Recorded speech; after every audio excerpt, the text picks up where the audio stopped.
เจ้าสบายดีบรรดาท่านทุกท่านเนาะ FC ทุกท่านมื้อนี้ข้าพเจ้าศิวิไลกิ่งแก้วหรือดีเจซาร่ามาประจำอยู่ที่สนามกีฬากายกรรมสถาบันศรีเกิด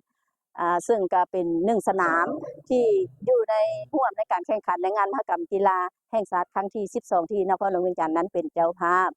ในมื้อนี้จะมา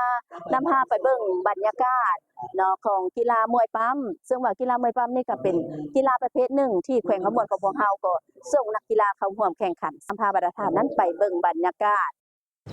เจ้านี่แม่นบรรยากาศอยู่ภายในสนามกีฬามวยปั้มเนาะซึ่งว่าอยู่ในสนามกีฬากายกรรมบุญเกิดนครหลวงเวียงจันทน์เฮานี่เองเนาะซึ่งสนามแห่งนี้ก็รองรับหลากหลายกีฬาด้วยกันในนั้นหนึ่งในนั้นก็แม่นมีกีฬามวยปั้มเนาะที่ว่าอยู่ในระยะของการกำลังแข่งขันกันอยู่สำหรับแข่งขมวนของพวกเฮาก็ถือว่าได้ส่งตัวนักกีฬาเข้าร่วมแข่งขันในมื้อวันที่16ก็ถือว่าเป็นประเภททรายเนาะในนั้นก็แม่นสามารถญาติได้เหรียญทองแดงสำหรับการแข่งขันกีฬานั้นของมวยปั้มของแข่งขมวนของพวกเฮาแม่นการยังมีอยู่หลายรายการเนาะให้พวกเฮานั้นได้ติดตามรับชมกันเจ้านั่นก็แม่นบรรยากาศในการแข่งขันกีฬามวยปั้ม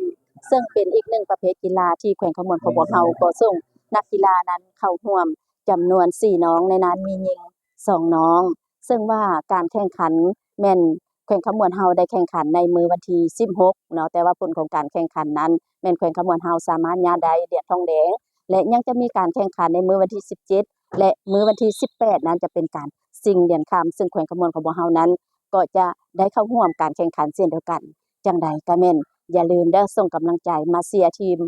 นักกีฬามวยปั้มของแขวงขมวนเฮาเติมอีกและจะมาฟังเสียงสัมภาษณ์ความรู้สึกของน้องนักกีฬาที่เข้าร่วมการแข่งขันกีฬามวยปั้มในครั้งนี้ไปฟังเสียงสัมภาษณ์ของน้องๆนักกีฬาพร้อมกันเลยสวัสดีนางสุวัฒน์สิทธิชัยเพ่งวัดจันทร์มาจากประเภทกีฬามวยปั้มแข่งให้กับแข่งของแข่งขมวนซึ่งจากวันนี้น้องได้แข่งขันแล้วน้องติดได้ญาติเหรียญทองแดงน้องเฮ็ดตามสุดความสามารถของน้องแล้วแต่ก็ให้เหรียญคำบ่ได้เพราะว่าความสามารถน้องได้ไปได้ซำนี้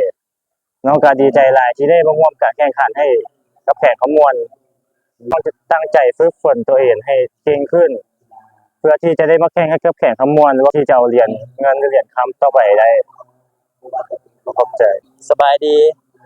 น้องมีชื่อว่าท้าวสิทธิชัยสยสิทธิ์น้องมาจากกีฬามวยปั้มเล่นให้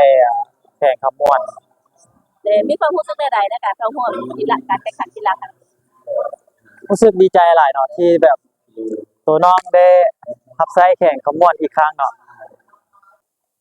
ตามคาดหวังของน้องเนาะจากที่ฝึกฝนมาหลายเดือนน้องคิดว่าน้องสามารถคว้าเหรียญคำมาให้ทัพแข่งขมวนของเราได้เนาะน้องเสียให้ได้